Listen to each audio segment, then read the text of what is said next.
All right there. Yeah. Okay. Thank you. Good evening, everyone. Once again, it falls my immense duty to be Paul's evaluator tonight. Eric. Oh, Eric, sorry. Mine's gone on other things, sorry.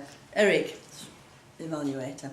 Eric is, again, working through the competent communicator, and he's now on speech number 6, which is vocal variety.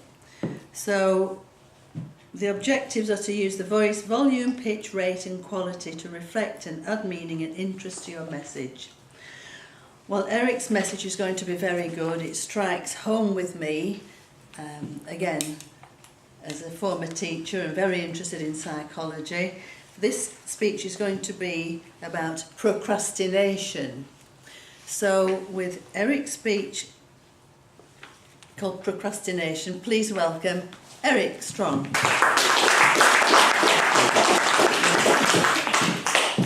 Procrastination. We've got a good idea, we're enthusiastic about it, but we can't get off our bum to get started and take the first step. Or maybe we have taken the first step, but we've run out of steam, so we can't get off our bum to take the second step. Now, people who suffer from this problem, they know they've got a problem, but they don't know why they got this problem. All they need to do is get on and do it, but it doesn't work like that. I've researched this topic, and it turns out that we procrastinate because we're lonely. Now, we may work in a big institution like a hospital surrounded by lots of people. We may be in a happy marriage or so-called happy marriage. We may be in the local sports team in our spare time. But if none of these people support us, we're going to be lonely.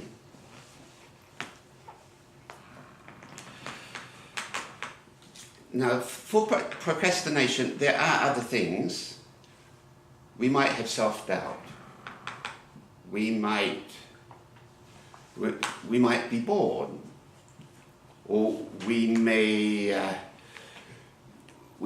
doubt our preparation for our project.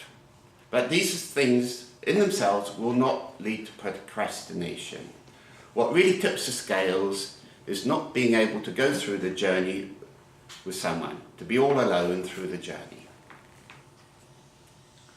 The cause of this has its roots way, way back, when we were just a tiny child learning to walk. And at that stage, the emotions we had were either being thrilled with mastering this new skill, or being terrified with falling over and hurting ourselves. Now, if we were thrilled, we didn't need anybody, we were happy. But if we were terrified about falling over and hurting ourselves, we did need the understanding and encouragement and care of a father or mother to keep us going to take the next step. Now, these children, they grow up into adults. So a child who's been supported by their parents will grow up into a confident adult and will be quite successful in life. But a child who has not had that encouragement and support,